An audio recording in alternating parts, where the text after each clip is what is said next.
Hello everyone and welcome back to my opinion. In this video I'll be previewing the 7th match in the Chennai Super Kings' campaign, this being against the Lucknow Super Giants at the Ekana Stadium. Let's get into this preview video. Starting off with Lucknow, I feel they have been the team of the tournament thus far because in the preview video and after the auction, I had ruled them out of contention to make the playoffs.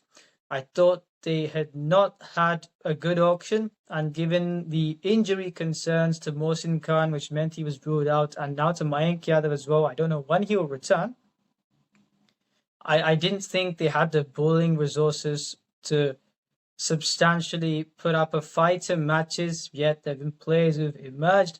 And I feel the player of the tournament thus far, you've seen all the orange cap rankings, you've seen the purple cap rankings. The player of the tournament thus far for me is Digbesh Ratty. He was scouted from the Delhi Premier League, and when I first saw him, he's got the run-up of Imran Tahir, and people have said he's a combination of Imran Tahir and Sunil Narayan.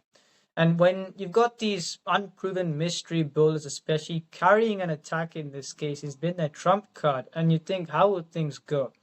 Yet, every match he has stood up. In fact, even in today's match, they bowled him in a cluster of overs. And amongst players standing up, such as Digbesh Ratty, and I also didn't expect Mitchell Marsh, who didn't play today, to score 450s in 5 matches. He's not been that consistent even for Australia. Aiden Markram, who wasn't informed coming into this tournament, and look at how well he's playing. Rishabh Pant has not been informed thus far, but I back him to come back. Then you got the experienced David Miller. Abdul Samad has been someone who has hit a few sixes here and there, but teams haven't persisted with him that much because the output wasn't there on a consistent basis, and he's playing decently as well. Shardul Thakur also has returned after being on. So you've got players who you may not have expected to succeed. They are succeeding. And strategically in managing their resources, when you have to come back from 120 without loss with a GT Bangalore that's done very well thus far, I feel it's a testament to how they've hung in matches. If they didn't make that strategical error against the Delhi Capitals, they would have won that match as well in that first match. They have been the team of the tournament. I've gone with 2-11 since Mitchell Marsh didn't play today. I don't know when he'll return. The first 11 I've got is with him in it, and second is without him in it. So I've gone with Aiden Markram, Mitchell Marsh, Nicholas Puran 3, Rishabh Pant 4, David Miller 5, Abdul Samad 6, Shardul Thakur 7, Digbesh Ratty 8, Manimaran Siddharth 9, Ravi Bishnoi 10, and Avesh Khan at 11. Now I've sat Akashdeep on the bench, and I've said this at the auction time as well. He is not a T20 bowler. You're buying someone just because he's playing for India. And has he got a quick Yorker? No. Has he got a very good bouncer that he can consistently use? If he strives, he can touch 140. But about the variations that he can use if someone goes after him, we've seen that he's been a length bowler. He doesn't bowl that quickly generally. And when he goes to boundaries, he seems to be out of bounds. We've seen this in previous seasons as well. So I'm not surprised this has been going on. And you can go in one of two ways. And I would go with Manimaran Siddharth, who can provide that power play choke. In a venue like this, where have you got the fast bowlers to strike up front? No, Shardul Thakur can get a wicket on his day. Avesh Khan isn't really successful in the power play. This is where you can use Manimaran Siddharth to choke the runs, because one of the metrics in Chennai is to get that 55 for one, at least in the power play. So if you choke the runs from one end, even if Shardul Thakur and Avesh Khan go for runs at the other end, you may limit that against the CSK batting side where the batting has been under scrutiny. That would benefit you. If they play Prince Yadav, I don't know why they sat him out before, when I think they've played Akashdeep in the last few games ahead of Prince Yadav, and he's gone for runs. And I feel, especially on this surface, the quicker you bowl, then you may go for runs. Prince Yadav is a very quick bowler. With the lengths he can hit, he may go for runs. So I've gone at Manimaran Siddharth to provide that power play choke over the extra seamer. And you've got someone like a Mitchell Marsh, where, as I said, 450s in 5 matches. And I've said a lot of times before, and I'll still say this now. Has his game changed from before? No. And a long while back, he had the ability to use his feet to the spinners. I'm talking about 2014-15 when he's batting the middle order. I would still like him to bat in the middle order. I don't think he is a natural top order player. I'd much rather see him be utilized as a power hitter. Having said that, he's using his maturity, his experience to play well here. I don't think anyone had expected such consistency when he's not done that internationally as well. I don't know when he will be back, but credit to him with how well he's been doing. Aiden Markham as well, with the class he's been showing after 1.5 years or so where he's not been able to get that confidence. You've got both those two, a lottery opening combination, and credit to them for bringing them back to an optimal level of performance.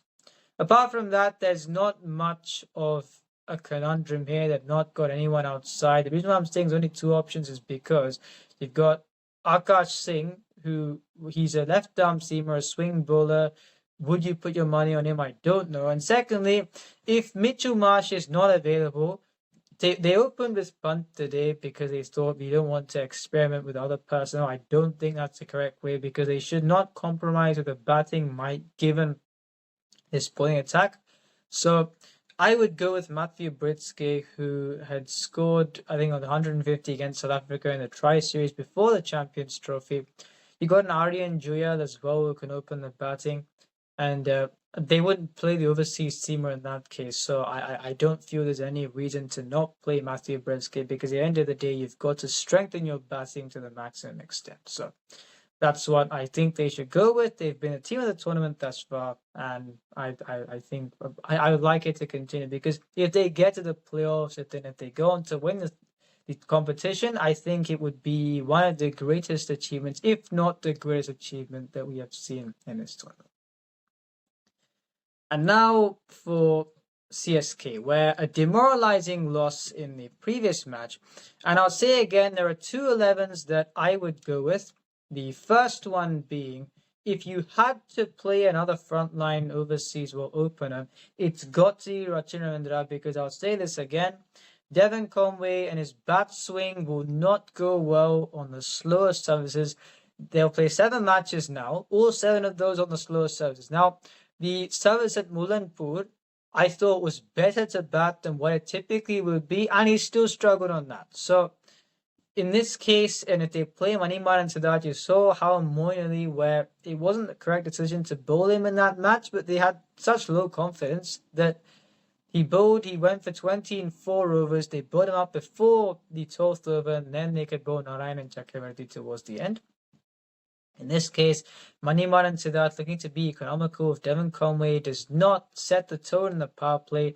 Once again, the advantage will be given to the bowling side. You've got Digbesh Rathi and Ravi Bishnoi to come after that. So I would play Rachin Ravindra. How I'd go is Rachin Ravindra, Sheikh Rashid, Sam Curran, Vansh Bedi 4, Shivan Dubey 5, Ravindra Jadeja 6, MS Dhoni 7, Rajendran Ashwin 8, Anshul Kamboj 9, Maticha Patidana 10, and Noor Ahmed at number 11.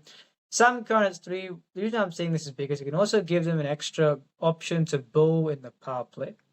And compared to the batting options, you can just about sneak in a 4th overseas player in Rachin Ravindra because Devon Conway, as I said, bat swing will not go well. Nathan Ellis, the only player can play ahead of his Patina. Now then you've got Jamie Overton. They've only picked 7 overseas players. So there's not much competition. So Sam Curran has to play, in my view.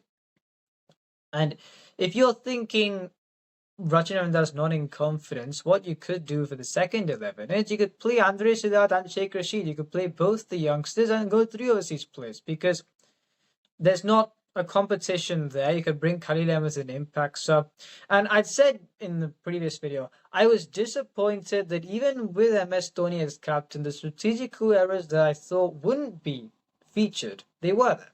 A ridiculous impact sub. Then you've got both Conway and Rachin playing. I said Conway should be dropped, and I'd say that in this case too, but I don't think they will drop them because Dhoni referred to them as our openers in the post-match press conference.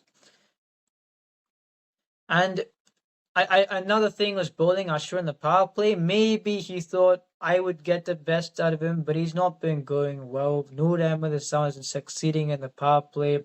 in any league that he has played. He should be bowling there. Ashwin's numbers when bowling in the power play and outside the power play, they've been quite different. And outside the power play, I think he's been good. So I think that's how he should be used. Patiryana has got to bowl on the power play, and an overseas team will retain the IPL. If he does not bowl at the start and at the end, it's a waste of time. That too for 11 crores. He bowls the last 2 overs when there's no impact on the match, and the previous match he wouldn't have been able to bowl anyway by that logic because the match ended in 10 overs. So strategies have to be better. Is this the batting lineup that you want, especially when you go to a more batting friendly surface? No, but you've got to look to manage with it on a slow surface, and that's what you've picked your team for, to play on such surfaces. So they've not got much of an option. Let's see how they go. And finally, in the comparison of 11s, the same metrics as Chennai, you've got to get that 55 for 1 the power play. Starting off with LSG, the top 4 explosiveness: Aiden Markram, Mitchell Marsh, Nicholas Pooran 3, Rishabh Pant 4, compared with Andre Siddharth to open. I've gone with 11-2 for now. Andre Siddharth to open, Sheikh Rashid, Sam Curran's 3, Vansh Bedi 4, a massive edge for LSG, whether Mitchell Marsh or Matthew Brisket plays. Then in the middle overs, you shouldn't be bogged down by the spinners, and you've got to know how to score runs in the last 10 overs that it can get difficult with the ball getting soft.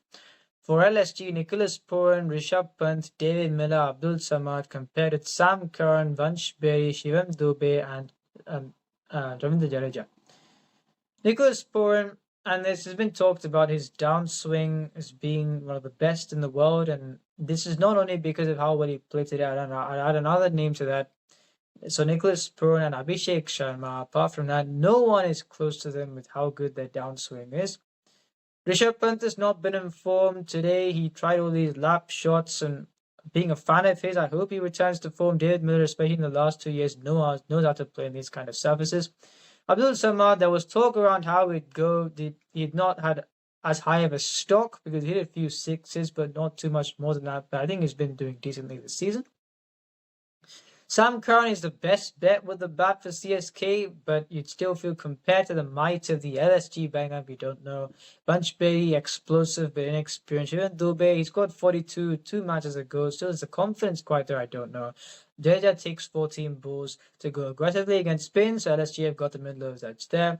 Spinners, still CSK have got the best spin combination in the league. They've got the edge on fast bowling.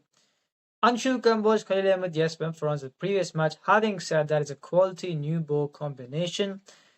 CSK have got the fast bowler to strike up front in the power play, compared to LSG, where whether you play Manimaran Siddharth or Prince Yadav, is Manimaran Siddharth going to run through this side? I don't think so. Yes, when Moeen Ali was bowling, they sort of played him. There was not much of an intent because the confidence was so low, and that may happen again, but he certainly isn't going to run through you.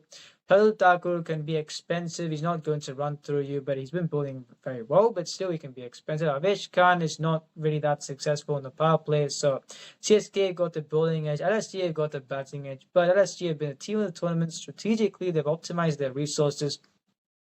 CSK, despite playing on services they've picked their team for, have not done that. The batting might of LSG, and with how well their bowlers, you've got a Digvesh Rathi standing up, being the leader of the attack. So because of that, I'm giving LSG the edge again, simply because of the confidence, how they're managing the resources, the batting might. I feel CSK, after the loss the previous match, I would never doubt Dhoni, but I think CSK can win this, because if they bat first and score that 180, they've got the bowling attack to defend it. Whatever people say, if you've got Anshu Kamboj, Khalil Ahmed to bowl up front, then you've got Ashwin, Jadeja, and Anshu Kamboj, then you've got Patiana. It is a very good attack, especially on a slow surface. So I feel bowling edge for CSK, batting edge for LSG. Because of confidence, LSG would go with an edge, but let's see how this match goes. If you enjoyed the video, please subscribe, share with your friends. Remember, this is my opinion. What's yours?